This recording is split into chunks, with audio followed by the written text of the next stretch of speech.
Le projet de budget 2024-2025 prévoyant des hausses de taxes a été l'étincelle ayant mis le feu aux poudres au Kenya. Avec à la clé des dizaines de morts, victimes de répression lors des manifestations, selon les organisations des droits de l'homme et aujourd'hui la démission de William Ruto exigée par les manifestants. L'atmosphère n'a jamais été aussi délétère qu'aujourd'hui dans ce pays. Contrairement aux premiers jours de manifestations qui se sont enchaînés à partir du 18 juin, celui de mobilisation du 25 juin a connu un remous des plus tragiques, la prise du Parlement par des manifestants sur fond de vote du projet de budget 2024-2025 décrié. La police a alors tiré à balles réelles sur la foule, occasionnant donc autant de victimes. Le lendemain, le président kényan William Ruto a annoncé le retrait du projet de budget, regrettant au passage que ces manifestations aient entraîné des pertes de vies humaines et des destructions de biens. Je dirige un gouvernement, mais je gouverne aussi un peuple.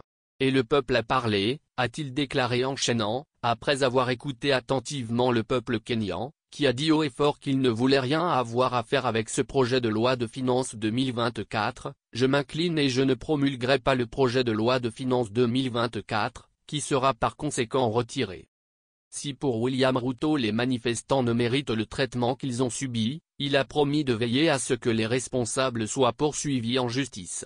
Les membres du gouvernement ont fait les frais de la situation sociopolitique qui prévaut au pays.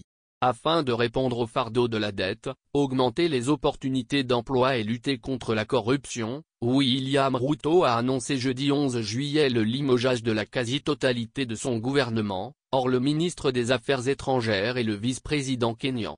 Je vais immédiatement engager de vastes consultations à travers différents secteurs et formations politiques, dans le but de définir un gouvernement à base élargie qui m'aidera à accélérer la mise en place de mesures, nécessaires et urgentes, pour répondre au fardeau de la dette, augmenter les opportunités d'emploi et lutter contre le dragon de la corruption, a-t-il déclaré.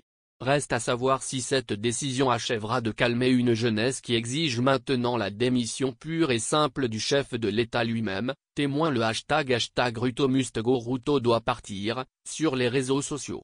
On peut ne pas aimer la politique du successeur de Uhuru Kenyatta, mais la célérité avec laquelle il a réagi ne peut qu'être saluée dans une Afrique où les manifestations du peuple sont souvent réprimées dans le sang et laissées sans que solution soit trouvée à la crise ayant occasionné ces manifestations. On voit là un chef d'État qui non seulement reconnaît ses torts, mais tient à ce que les coupables de meurtre soient punis selon la loi. Ce qu'on ne voit pas dans des républiques bananières où les manifestations riment des fois avec répression sanglante, mort d'homme. En toute impunité.